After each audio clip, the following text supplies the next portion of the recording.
What is going on, everyone? Thank you for checking out another SGN video where it's all sim all the time. And hey, if you're new to the channel, please click that subscribe button. I'm on the grind to 2K, and I will be doing another video when I hit that 2,000 subscriber mark. So please like the video, subscribe to the channel. It helps me out. And honestly, this is a video you're going to want to like and get out there for more and more people to see, because this is a serious issue that finally needs to be addressed and put out in the open. And the issue is that 2K puts out these awesome deep franchise modes for us, right? In the past, it's been My League and My Gym, and this year, if you're on Next Gen, you get MyNBA, which combines the two and gives us complete control in all these options to have a fun and exciting franchise mode that no other sports franchise gives us, right? But the problem is it's completely broken. And it's broken because of one facet, and it's a facet that you know they don't even test because they don't even look at it. And the issue is with the roster. And the roster causes all these problems. And man, if I had like the cell phone number to Mike Stauffer, I'd be all over this with him right now. But I don't. So hopefully he sees this video. The issue is the roster is crazy inflated. Okay, 2K19, I worked really hard on My League sliders. And there were 65 players in that game that were rated between 80 and 89 in the base roster. And then there was like 17 odd players rated in the 90. It was very, very well balanced, okay? This year, in the base 2K roster, there's 94 players rated between 80 and 89. So in a 2-year span, for whatever reason, there's been a need, or there's been felt like there needs to be a need to bump it up by 30. Like, that's just unreal to me.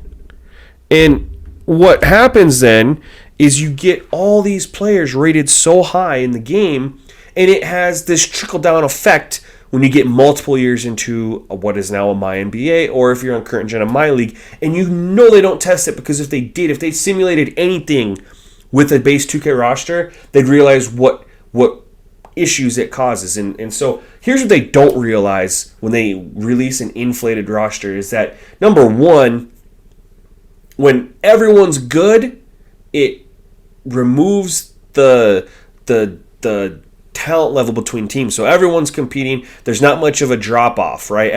You have the Knicks and then you have the Lakers, and there's not much of a gap anymore because suddenly there's so much talent that every team has great players. Number two, this really affects the offseason, because if everyone's rated in the 80s, that means they want more money, and there's just only so much money can go around. So suddenly, no teams have cap space. So good luck making trades. Everyone's over the cap. And everyone's way over the cap because what they eventually do is they only re-sign their players with bird rights, because then they can go way over the cap. This is the issue that is caused in these rosters, and there's two main culprits in this roster that could easily be fixed. Okay? If Mike wanted to. If Mike looked into this. If Mike didn't care about giving NBA players a certain rating. And the first one is the intangible slider, or the intangible rating, which is a completely made up rating, literally designed and put in the game to change a player's overall when they input all the other ratings like three-pointer, mid-range, perimeter D, etc., and their overall comes out and it's too high or too low. This intangible rating helps them adjust it, right? And I'll show you exactly how that happens here in a second. But the other one then is the potential rating.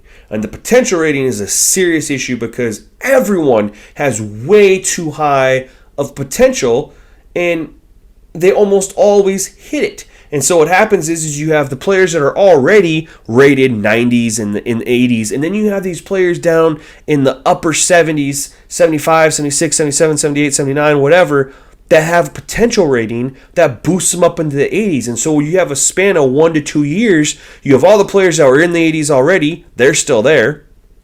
And then you have all the players that weren't in the 80s.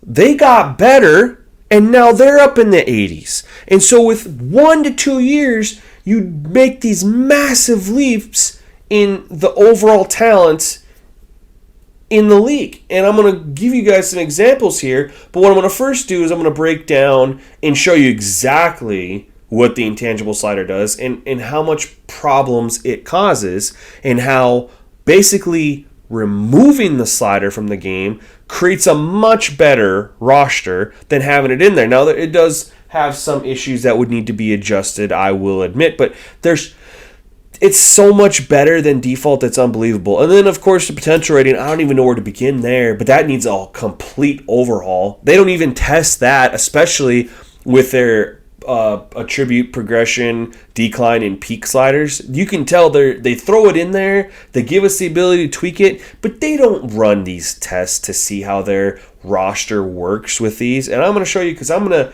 do a couple tests here with 2K default roster, 2K default MyNBA settings and sliders, and I'm going to show you exactly that they don't test anything and exactly how they can fix this. But in order for this to get changed, the main person that can do this is Mike Stauffer, because sure, I can go ahead and I can fix the intangible issue, and then I can go ahead and fix the problems that it creates. And I could sure spend time going through and adjust the potential ratings for all the players in the league, because the draft classes aren't really an issue. It's the default roster that's the issue. But what happens if you want to do a start today? What happens if you don't want to start at the beginning of the season? That's where the issue problems. What happens if there's trades that you want to have? You can't get those. And so this is why we need him to correct this for us. I'm going to show you right now exactly. We're going to start off with the intangible slider, and I hope you guys are still here watching and checking this out, because this is just some crazy stuff. So what I've done here is I started a MyNBA with 2K default roster. I've made 0 changes, and I went in and I just pulled up all the NBA players so we can just see them all right here. This is how 2K has them rated, all right? Now, what I want you to focus on is the intangible rating, and how LeBron's is 90 and Giannis is a 60, but they're both rated around, the same. Kawhi is a 55, and then Harden's a 75, and there's just so much fluctuation for all these guys that are really, really good, and you have to make yourself wondering, why is Damian Lillard a 98 but Kevin Durant's an 80, right? And considering how much of an effect this has on a rating, it makes no sense at all until you realize that the whole purpose of this slider is to get a desired rating, that when they input all the other ratings for these guys, it didn't happen. So what really happens is when Damian Lillard balls out, he's a 95, and they decide, man, he's been playing really good, we need to get him from a 95 to a 96 or 97. Well, they go in, they jack up his intangible rating to get him there, if it's low enough. Now, he's already at a 98, so unfortunately it doesn't work for him. Oh, but Steph Curry, he can go up to a 97, 96, 97 still, without touching any other rating. And so what we're going to do, is I'm going to give you a perfect example of how this is. We're going to find some players who have low intangible ratings compared to other players, and it just makes no sense at all. But Paul George, 40 intangible, one of the better players in the league. Maybe he had a down year this year, but overall, one of the better players in our league. Let's see what happens. His intangibles are 40, he's an 89. Let's see what happens when we jack it up to say what Klay Thompson is. He's a 70 intangible, and they're both rated in 89. Let's see what happens. Oh, now he's a 90? 91. Just by jumping up his intangible, we touched nothing. This has 0 effect on his ability to make more shots, to finish at the hoop faster, nothing. Well, let's see if we bump him up to what Tatum is, an 85. He's a 92 now, right? So this what this slider does, and because so many of the players in this roster have a very high intangible rating, this has created a massive inflation in the overalls. Like I said, 94 players in the base 2K roster are rated between 80 and 89. It's way too many. And to show you guys just how there's no rhyme or reason to this intangible, let's go find a rookie, LaMelo Ball. He's got 90 intangibles. He's never played a game in the NBA. 90 intangibles. Now let's go back to the list, starting off of the best NBA players and go down and see who he's got a higher intangible rating than. The back-to-back two-time MVP, Kawhi Leonard, James Harden, Anthony Davis, Kevin Durant. He's got a better intangible than all of them. I wonder why. Maybe it's because when they put in his rating, it only got him to a 73, 74, and they decided, he's a third overall pick. He needs to be a 77. We better jack up his intangible rating. Yeah, that's exactly what happened. That's exactly what happened. And that's what's wrong with how they're doing rosters at 2K and how it's affecting our franchises. So I wanted to show you guys exactly the difference that the intangible slider can make as a whole. So what I did is, again, I started a whole other MyNBA. This time I used a custom roster, and I went ahead and I had zeroed out the intangible rating for every single player on all the teams. So, and when I say zero out, the lowest it can go is 25. So I'm going to let you guys check the roster. And again, I mentioned before there are some anomalies, right? Luka Doncic does not make a 90, which he obviously needs to be up in the 90s. But it spreads the ratings out significantly. And when I say significantly, this is what I mean. In the 2K roster default, there was 19 players rated 90 to 99. And in this roster with intangible at 25, there's 9. There's also only 61 players rated between 80 and 89. Much more balanced, much more spread out. Now, again, there are some issues. Some players need to be up, down, whatever. But the total number, I'm completely content with. And in fact, if you bumped a couple players up into the 90s that there should be, there's room to grab a couple players that might be in the 70s that maybe should be a little bit higher. But either way, you get where I'm going with it, right? Like, this just makes so much more sense with how the ratings should be.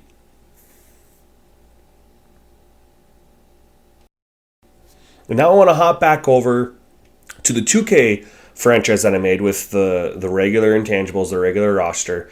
And we're going to talk about the other major issue, which is the potential rating. And I don't think people realize just how much of an issue this causes. And it's because nobody really spends time looking at all this stuff. But when you do the type of thing that I do and you make sliders for people for their franchises, you notice this. I want you to see, I'm scrolling through this roster. Tell me when you see a potential in the C. That's a C. Everything is an A or a B plus, right? That's unreal. Every single, look at this. I sped up the video because it literally takes that long to find a player rated in the C's. That means that every single player comes out is supposed to get better. It's not like we have busts in the NBA, right? What happened to Anthony Bennett? Are you telling me that he hit his potential? There's nobody rated. Nobody has bad potential at all. Everyone is an A or a B plus or a B. Like, it's unreal. I'll tell you right now, the first player that got us a C plus was a 69 overall. It makes me mad, man. How are we supposed to have a good franchise experience when this is what we're dealing with? This has to be addressed. You have to spread out the potential rating. You have to make it something that is more variable, more up in the air, because that's just way too high. Players get way too good too fast. And to prove it to you, I went ahead and I simulated 2 years, default everything, right out of the box. How 2K just gives it to you if you don't mess with anything. We simulated 2 years here, December 6th, 2022, with that roster, or the regular intangible, regular potential, and I didn't touch anything. Let's take a look here at what's happened to the league and its talent. Well, for the sake of you guys not being able to count, because I'm going to speed up the video a little bit, I can go ahead and tell you that the number of 90s actually stayed the same. That's actually not too bad. But I will tell you this. We went from 94 in 2020 base 2K roster players rated between 80 and 89 to 121 in 2 years. That means that when you include players rated in the 90s, you're looking at 140 players rated above an 80 or at an 80. There's 30 NBA teams, guys. Where is the talent distribution?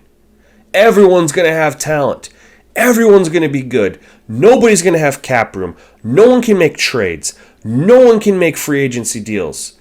Nothing. There's no challenge to that. None.